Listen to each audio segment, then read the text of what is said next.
Të dashur shikues të televizionit Alp Suisse, këtu arritëm edhe në fund të panajirit ndërkombëtar të librit në Gjenevë që është zhvilluar tashmë 5 ditë. Me ne janë këtu kreatorët apo krijueset e librarisë Liz Bookstore. Pa humbur kohë, do t'i pyesim ato se si kaluan në këtë sallon dhe cilat ishin librat që janë shitur më shumë apo kërkesat e lexuesve, qofshin ata të huaj apo shqiptar. Liz, faleminderit.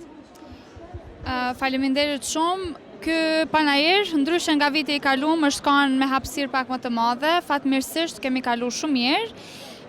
Librat ndoshta më të kërkuar kanë qenë librat historik edhe librat për fëmijë.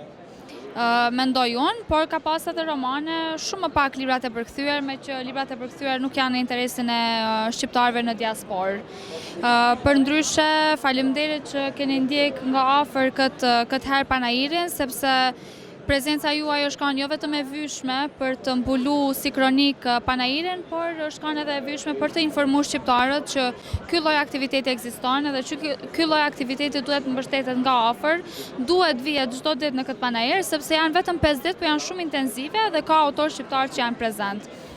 Unë personalisht jam pak e lodhën, sepse kanë qenë ditë edhe njëherë siç e thash intensive dhe të stërmbushura, por më është mbush zemra plot, jam e kënaqur me përfundimin e këtij panajirit edhe si ka shku ky festival i librit, ku kam taku shumë njerëz, ku kam taku autorë dhe ku kam taku njerëz mrekullueshëm si ekipi juaj.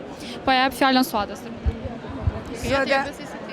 A ishe e kënaqur ti me pjesëmarrjen e autorëve shqiptar që ishin këtu?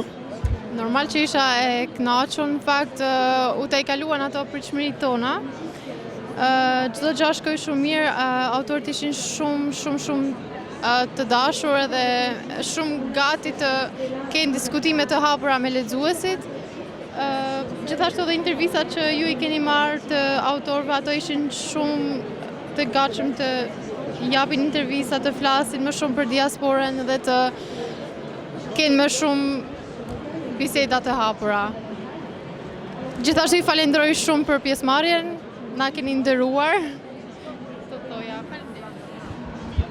Çfarë do doni që vitin tjetër të ketë një organizim sa më të mirë, qoftë në praninë e librave apo autorëve apo mbështetje?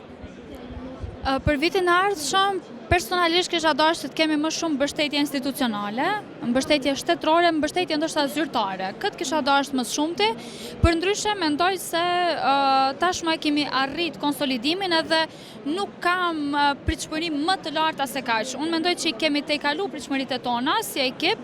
Unë edhe Suada kemi menduar shumë më pak, kemi marrë shumë më pak libra se sa janë shit realisht. Kështu që ideja për vitin e ardhshëm është të qëndroj pa e njëjta stend, por fondet, ndihma, prezenca institucionale të jetë më e madhe, edhe prezenca mediatike. Faleminderit për ju, Suada, cila do të ishte fjala e fundit e përmbledhjes?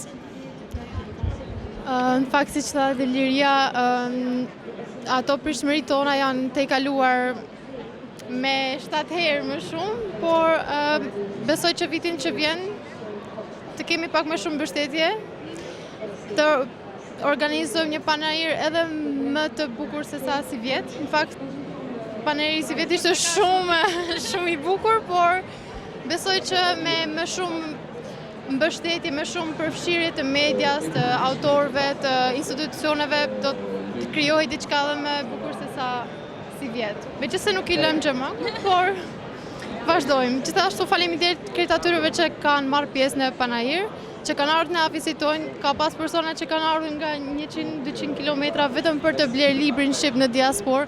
Pra, libri shqip në diasporë ka interes, diaspora lexon në shqip, vetëm mungojnë librat. Edhe ne po kujdesemi për këtë punë, kështu që kam shumë shpresë për literaturën shqiptare në diasporë edhe në Europë, inshallah, së shpejti. Sigurisht se me një angazhim do t'ja arrijmë të gjithë së bashku. Porosia juaj? Porosia ime është lexo shqip, konsumo shqip, fol shqip, edhe kaq me kaq e përfundoj. Faleminderit ty, Mirsha. Faleminderit në emër të televizionit Alpsys, mirupafshim vitin tjetër, po në këtë panajir me një organizim më madhor. Ju falenderoj shumë që ishit me ne. Faleminderit.